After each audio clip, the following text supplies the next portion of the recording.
Welcome to the Sustainable Clinical Medicine Podcast. I am your host, Sarah Smith. I am a practicing rural family physician and the charting coach. This is the podcast for physicians and advanced practice providers who are ready to step back from the busyness of their clinical day to share ideas, question everything, and redesign their clinical day. We are redesigning clinical medicine to create sustainable clinical days and create time for our lives outside of medicine. Join us for discussions with world experts who are helping design sustainable models of clinical medicine and the physicians or clinicians who have discovered or designed sustainable models of clinical medicine for themselves. Hello, everybody. I want to wish you all a Merry Christmas if you're celebrating. And for those of you who don't, happy holidays to you. It has been a wonderful year here on the Sustainable Clinical Medicine Podcast. I really enjoyed bringing you stories of those who have been helping people in the world or have been creating sustainable clinical medicine for themselves. Because it's the holiday week, we are going to be replaying one of our more popular podcasts from this year. And I really want to shout out and thank you for the reviews that we're getting on the podcast. This helps us to keep helping you in this space. I want to read out one of the listener reviews to you. This comes from Leanne. Thank you for your review, Leanne. This is a life-changing podcast. I am 3 years into family medicine practice at a health network and was feeling so burnt out. It is too soon to feel this way. I have a toddler at home and priorities outside of work, and I like medicine and the work we do at its core. Thank you for giving doctors this powerful tool. It was the reminder I needed that we can do both and that we are in control of a lot more than we realize. I feel lighter. I like my job more. I love my family time even more. My loved ones have noticed this shift. I have work to do, but this was an incredible start. Truly, this podcast has saved me. Thank you for this. Leanne, happy holidays to you. Thank you so much for leaving us that review. And I encourage you, if you also have had some insights and pearls from this podcast, please let us know, and hopefully I can do some more shout outs to you as I read your reviews to other listeners. Happy holidays, everybody. Hi, and welcome back, everybody. So I was on Kevin Mailo's podcast recently talking about charting and boundary setting. We thought we would bring that recording here and cross-pollinate into the Sustainable Clinical Medicine Podcast because it's a conversation that can help you in your journey towards sustainable clinical medicine. Thank you very much to the Physician Empowerment Podcast for letting me share these episodes with you. Enjoy. Hi, I'm Dr. Kevin Mailo, and you're listening to the Physician Empowerment Podcast. At Physician Empowerment, we're focused on transforming the lives of Canadian physicians through education and finance, practice transformation, wellness, and leadership. After you've listened to today's episode, I encourage you to visit us at phys.empowerment.ca, that's PHYS, empowerment.ca, to learn more about the many resources we have to help you make that change in your own life, practice, and personal finances. Now on to today's episode. Hi, I'm Dr. Kevin Mailo, one of the co-hosts of the Physician Empowerment Podcast. And today I'm extremely excited to introduce to you, I say I'm excited every time, but I am very excited to introduce our listeners to Dr. Sarah Smith. And I'll say a couple words about Sarah and her practice background, and then I'll let her talk and share her journey because it's really quite remarkable. Sarah is a rural family physician who kind of does it all: family-based practice, palliative care, long-term care, hospitalist, emerge. She does it all as a rural physician. She is originally from Australia and immigrated to Canada about 10 years ago, and I assume came for the great weather and beaches.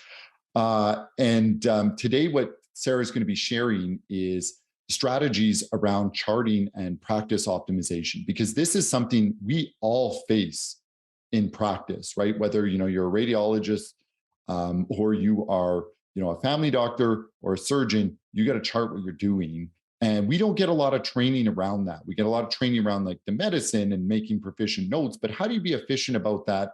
How do you communicate effectively? And that's what we're going to touch on today with Dr. Smith. And with that being said, Sarah, why don't you go and tell us a little bit about your personal and professional journey that led you to this point? Hi, and thank you so much for having me, Kevin. It's really, really fun to be here. So yes, I'm from Australia, and I had been in full-time family medicine in Australia, having finished up all of my hospital years that we do in Australia after graduation. And we then, as a family, decided we wanted to see something different. So we packed up full-time family practice. I just got to that fun point 5 years in where I understood the billing, the patients, my panel, everything was kind of like ticking along quite nicely, except for the paperwork. And we'll come back to that. And then we decided, you know what, we really want to see something different now. So we packed up and went around Australia for 1.5 years, which was super fun.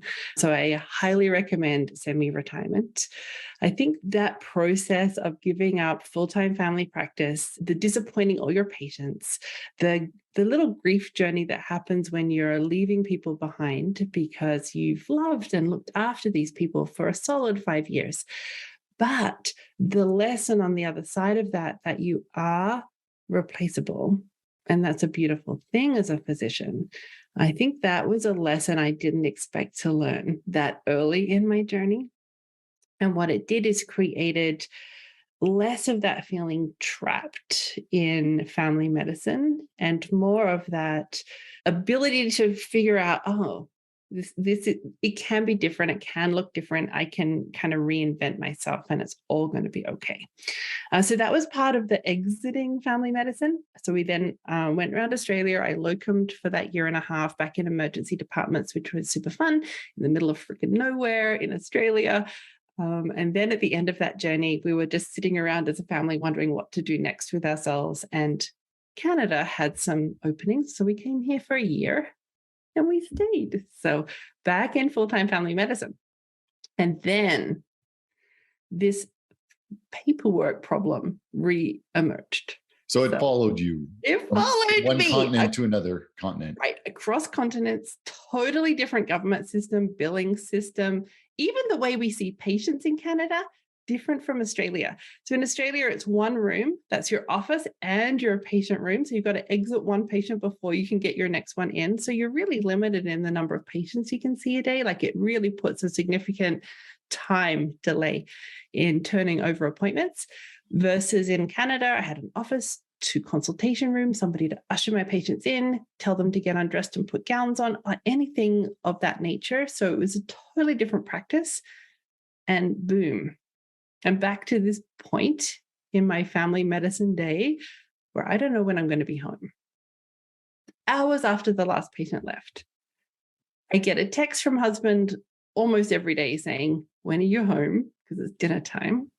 So I hurry up and pack up and head home knowing full well I'm not done, nowhere near done. After family's time is done for the night, I'm back on the computer, hours and hours every night. And my weekends were also disappearing in, I've got paperwork. Like this was a common thread that I was noticing. And throughout my career, I'd asked every mentor, how do we do this? How do we do the paperwork? What do you do to overcome like the paperwork? It was just all consuming. My mind was constantly thinking about the work that wasn't done. And it was a huge burden. And so that was where I found myself. Okay. Unhappy. You bet. And I think what you're sharing is the same frustrations that physicians coast to coast in this country face with, what appears to be ever-growing paperwork. And EMRs have not necessarily helped this. And so before we dive into, some specifics around, charting and workflow, talk to us. I mean, you touched on this, but talk to us in more depth about the why. Why is this so important in our lives? And I'll share a couple of my own thoughts on this.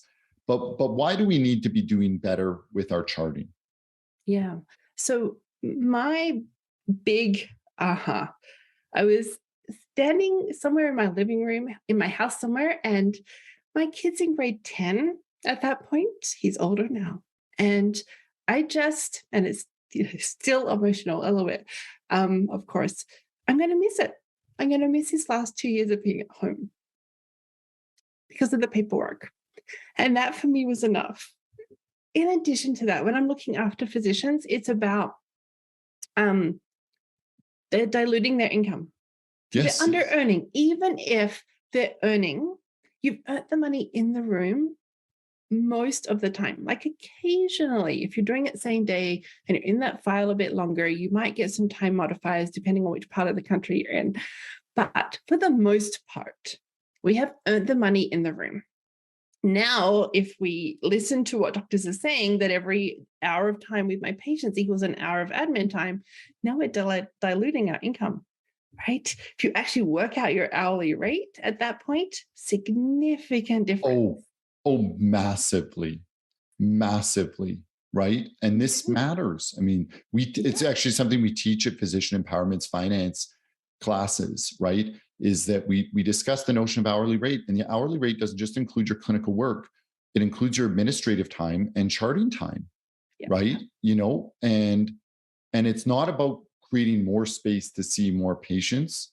It's about doing better on the ones we've got, so that we create more time for ourselves and for our families. Yeah, when I was in this moment before I changed, my days felt heavy, trapped, drowning, overwhelmed. I dreaded work. I was seeing as many people as I could fit in a day, and that was too much. And then every single request that came in, like, now we want you to monitor, whether they're a smoker or not. Now we want you to measure their height and weight once a year. Any other request just felt like they were stripping me of anything I had left. It was the ask was too much. And so it felt like I had no control over my clinical day whatsoever. It was already packed. Don't ask me to do anything else. It's a lack of control. Not do it. And that is tied to well-being across many, many industries and fields, is a sense of lack of control and disconnectedness. Please keep going. This is very good. Then I would take 3 forms home on the weekend. Right at the end of the consultation, they hand you a form. Oh, can you get this done when you get a minute? My brain would say, there's an hour of my life gone. That was a sentence my brain had about this form. And it wasn't just an hour. If I took those 3 forms home for the weekend, I would tell my family, I can't go to that barbecue. We can't go to the lake. I have paperwork. I would spend all weekend cleaning my cupboards, washing down, the kitchen was sparkling because I was procrastinating these forms. And then I'd go to work Monday morning having not done them. When I finally did them, I got $90, right, for 3 forms.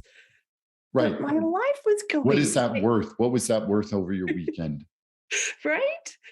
If I'd like the actual amount of money I got for those 3 forms, maybe maximum $500, but not worth a whole weekend of, I've got paperwork, the mental energy attached to that, the disappointedness I had about myself for not getting them done, even though I'd given up a whole weekend for it.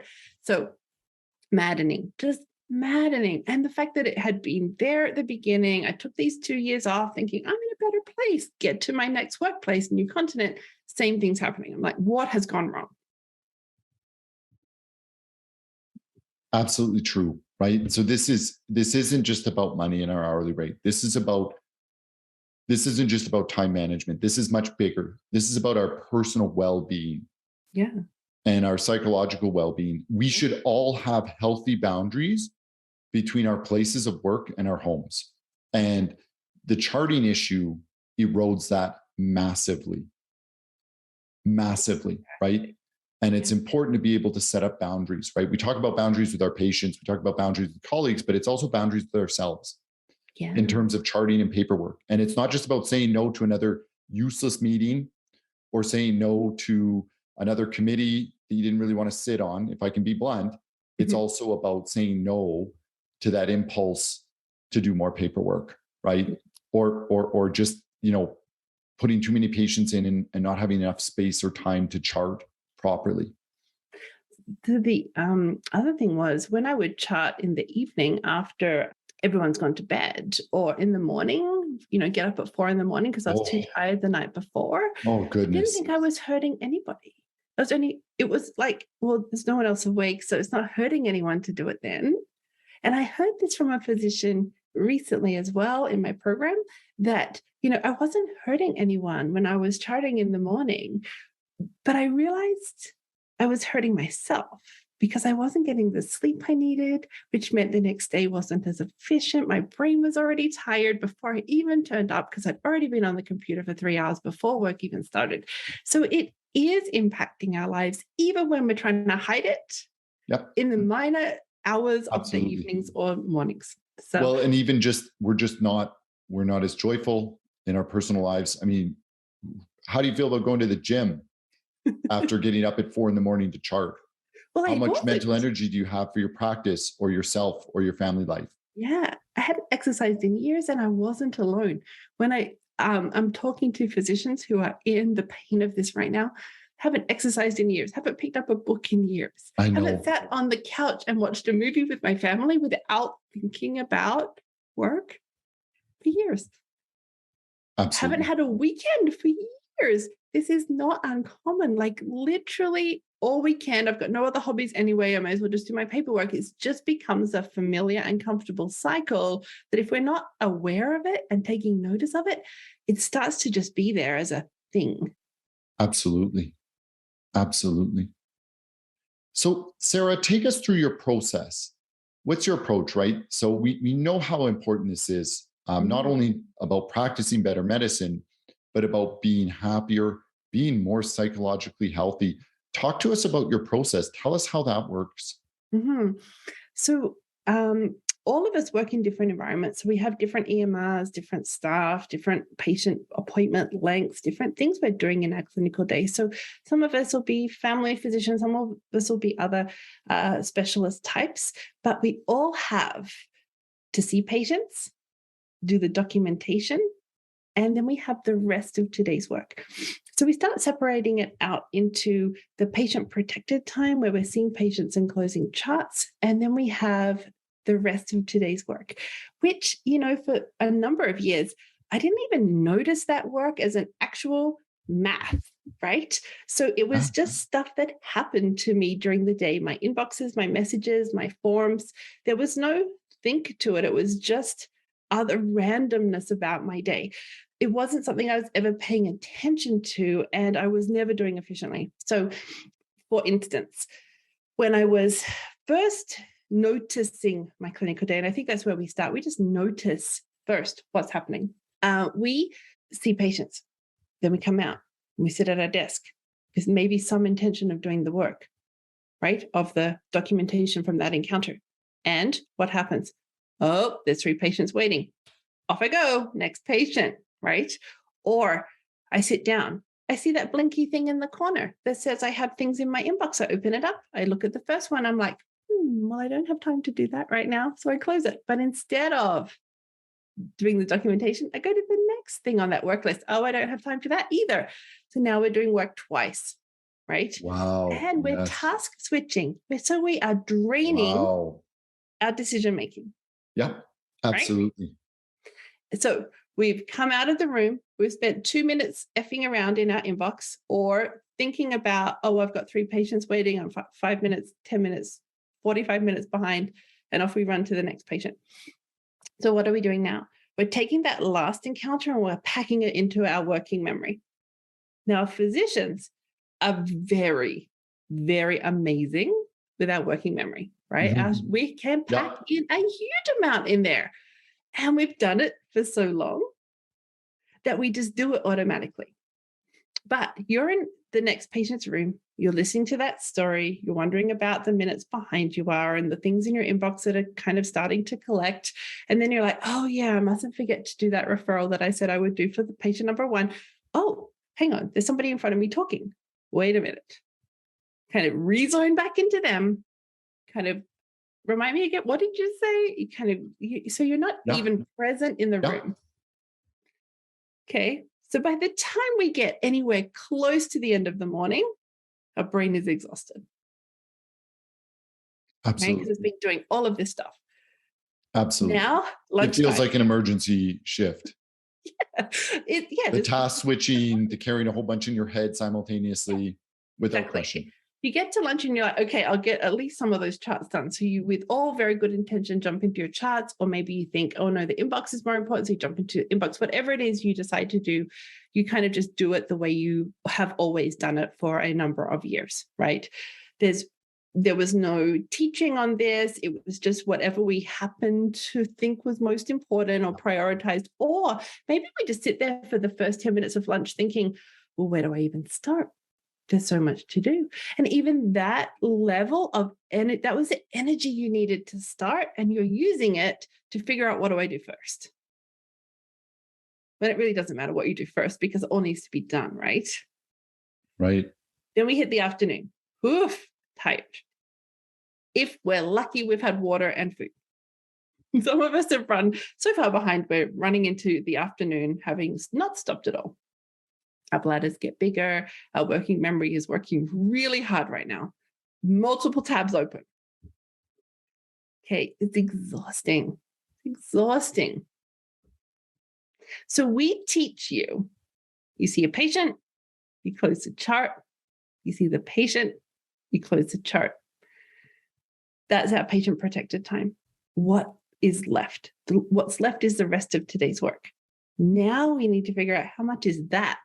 What is that worth in time? If I was to sit down and with the time to say yes to that inbox, what's it going to take to empty out today's work? Not the backlog, not yesterday's charts, not like last week's labs. We're just thinking about, what is the work of today? And actually starting to just be curious about that. So that's the starting blocks, is noticing, measuring, starting to be curious about, how could I change this and do it differently? Absolutely. Absolutely. So what approaches do you take in terms of like a charting review? If you can take me through where to start on making things better with a client, what does that start with? Yeah. So we're trying to find your most simple solution to getting your charts done. And so you might type, you might dictate, you have a process that you're already familiar with. We want to optimize that. So we're not wanting you to change your EMR or learn a new system or buy a scribe. This is not how it works. This is about you in the environment that you work right now, right? So this is you with your EMR, your staff right now, the patients you have, and saying, if I wanted to see patients and close charts, now what? What's already exists at the end of this consultation? How long does my charting take? What is in my note and why is it in there? You know, you are the boss of your note. You know what needs to be in your note. We need to, obviously, what happened, what were the pertinent features that support the working diagnosis and the differential, what was the plan, what was the education given, what was needed for insurance if you're in the US, right? To be able to get some things approved. So whatever that looks like. Now, we've got neurologists, rheumatologists, neuro-ophthalmologists, psychiatrists who thought this was impossible too. Family doctors think it's impossible. And they're doing it, seeing patients and closing charts. So it's not impossible. And if there's any other message, it's that you can create impossible if you want to. But it is not like a tomorrow. No. You're gonna have to, it's a, if you want this, what do I want to work on first? What looks like low-hanging fruit about this idea? Right? I love that. And stepping towards the very first step towards it and just not giving up. If we quit, we just get what we have right now, which is disaster, horrible, don't like it, unpleasant, I'm done with this. And if it's, I want something different, it's like any goal you've ever run towards, right? It's uncomfortable, it's different, it takes a lot of mental energy to do it differently, but it's figuring out what would make this easier for me. We come up with against a lot of objections, right? How often do you see that there's just too much getting put down in the EMR? Like it's too verbose. Do you see that a lot, or is that not a major issue? So the too verbose or it's got to be perfect absolutely is part of Yeah. this journey, right? Absolutely is part of this journey. And it's the noticing why you're doing that. So what is in your note and why, right? And I often say, this is one of the little marks. Who are you imagining is reading your note? Like actually get a picture of that person. When you recognize who they are, and it may be someone from your past. So for me, it was a white-haired white guy professor, right? And he was a little frightening in my medical school, and he didn't like me at all. When I realized I thought it was him who was going to look over my shoulder at my nose, I'm like, why would I let him decide to give up my evenings and weekends? Hmm. Just one of the Yeah. tricks of like that different Yeah. perspective is that, oh, interesting. Absolutely. Absolutely. What about the role of templates? Talk to us Absolutely. about that. And yeah, anything that helps you. Like if so the template, so there are, Facebook sites where people share templates and that maybe that's not the right option for you.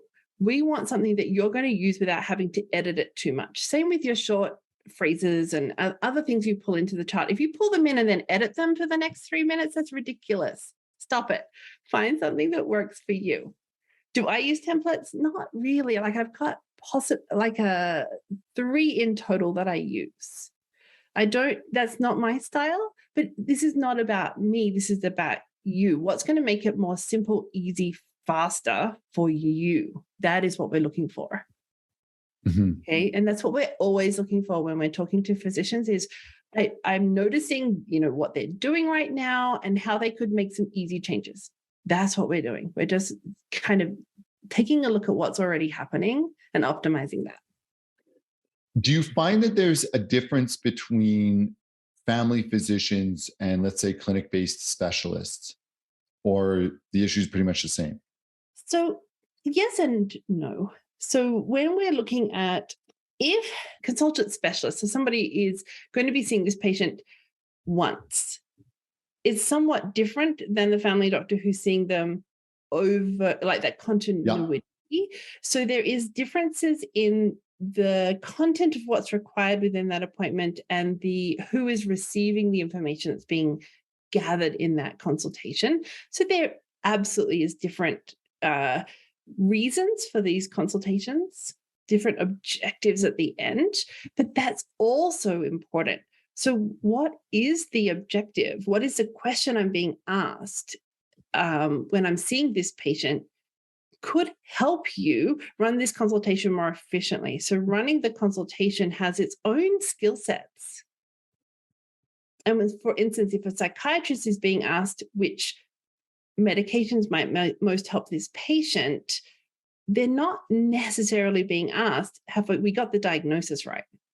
So it could actually change the objectives of how we're going to approach this consultation. Hmm.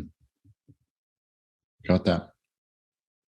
What about the laundry list of issues that comes up? I mean, I remember that from my family medicine training. You still see it emerge occasionally, especially with our geriatric patients, right? We have to sit down and go, wow, there's a lot here. And, patient comes in with a family member or loved one. So talk to us about that. Is this a time management thing where you say, listen, these all are important issues. Should we reschedule so we can go through these with a little bit more time? Or is there also an element of charting here? Talk to us about what this looks like. Yeah. So this is like a really broad topic, and that's okay. Let's try and handle it from a few different places. So the patient comes in and says, I've got back pain, I need my meds renewed, and by the way, it's usually when you put your hand on the doorknob to end the consultation. And by the way, right? Or here's my list. I haven't been able to get in with you for a while. So it's again part of this taking notice of our clinical day and what we always do. So if your next access visit is in a month, for that, physicians will often say yes to the ask in the room because they know it's a month away till they can get the next patient in. like to get them back in. Notice that, oh, I see the way I've designed my appointment schedule. It's fully booked for 4 weeks. That's not helping me because now I say yes to the list in the room because I don't know where to put them next week. Oh, Yeah. now what about our appointment list? So in Canada, the really nice thing about physicians that I've noticed Canada to US, it's a little bit different, is the level of autonomy that we often have in Canada. Not all of us, but many of us. So that appointment list is set up that way because that's how everybody else has set it up. If we actually think about, well, what would help me? Oh, I could get them in next week. That would be helpful. Now what? How could we start to think about that? So just it's taking a step back from the busy and saying, well, why am I making these decisions? Because they are the executive decision maker. You are the executive decision maker in your appointments. Number 2, our patients never, ever, ever understand how long it takes to do back pain, how long it takes to do diabetes, how long it takes to renew scripts. No idea. Okay. Yeah. The way I heard it when I was taught, actually, when I was in Edson, I forgot to mention on the podcast, Edson's a very special place where you practice, where you live, Sarah, because I spent 9 months there during medical school during my clerkship years. But I remember one of my preceptors saying exactly that. The patient comes into the encounter with one agenda and you have your own agenda, right? Like is that back? They want something for their back pain and you want to make sure that it doesn't need imaging, that there are no red flags there, right? And of course, treat it. But, it's about reconciling those differing agendas. Yeah. And so it's not about, I don't have time for this, or I've got too many patients today, or it's nothing to do with it, right? Patients are always self-centered. Of course they are. They don't care that you haven't peed today, that you haven't had lunch yet. They've got their idea of what they want. But it's up to us to guide them in what I can do for you well, right? So I would like to have the opportunity to do a good job for this back pain, right? So we're going to do the normal important things like check for red flags, hear a little bit of the problem, and then deflecting it to the next appointment is not about, I don't have time today. It's about, I want to do a good job for this. Let's rebook that. So is this a one problem per visit? No. You are still the boss. So it's about saying, I am making the choice to say yes to this request or deny this request. I am deciding to say yes to this little old lady because I know she's traveled 3 hours and her daughter lives in BC and now is here in Edson with her. I'm going to say yes to spending that little bit more time here today at the cost of course, I'm going to be running 20 minutes behind at the end of this. That's okay. I've decided to, rather than, I can't believe they did this to me. Don't they understand I only have 15 minutes or 10 minutes? Don't they understand I only get paid $31, $38 for this? Like whatever that internal frustration is that we're hearing, it changes when we start to be the decision maker, the one who is in control of this clinical encounter. Absolutely. And that's the change. That's the biggest change. So when somebody brings a list in, I'm totally fine. I'm not immediately going to that place of, yeah. Of course they did, is what my brain said. Of course they brought a list. It's that notion of acceptance. And it's totally fine because I know how to handle a list, a request. I know what I will say yes to, and I know when I'll say no. And even when the patient has a grumpy face, says something different than what I was expecting, other than a loving comment, it's okay. I can hold space for me to be okay that I'm doing the best I can with what I'm given. Good. I love that. Yeah. So Dr. Smith, Sarah, we actually have to wrap up. I can't believe it went by as quickly as it did. Absolutely loved it. And this is so important to physicians. I think, I just keep coming back to your personal story and what charting meant to you, or disorganized charting meant in your own life, right? And I think it's so powerful to share that because I think we're all feeling that, regardless of practice background, we struggle with it. I'm just going to leave a teaser out there for our listeners, but Dr. Smith also goes much broader than this and discusses practice optimization, or what was your term for it, Sarah? Sustainable clinical medicine. Love that. Love that. And so we're going to get you back on the show later to hear more about this, because obviously it's more than just what we're doing in charting. And so again, I sincerely want to thank you for your time today on the podcast, Sarah. Thank you so much. And if anybody is looking her up, she is the charting coach. Yeah, chartingcoach.ca. Chartingcoach.ca. Love it. Thank you so much. Thank you for being part of the Sustainable Clinical Medicine podcast. If you'd like to learn more or join us to help you get home with today's work done, go to chartingcoach.ca. There you'll find all the information on the premier Lifetime Access Charting Champions program that is helping physicians get home with today's work done, with all the proven tools, support, and community you need to create time for your life outside of medicine. We would love to see you there. Until next time, thanks for listening.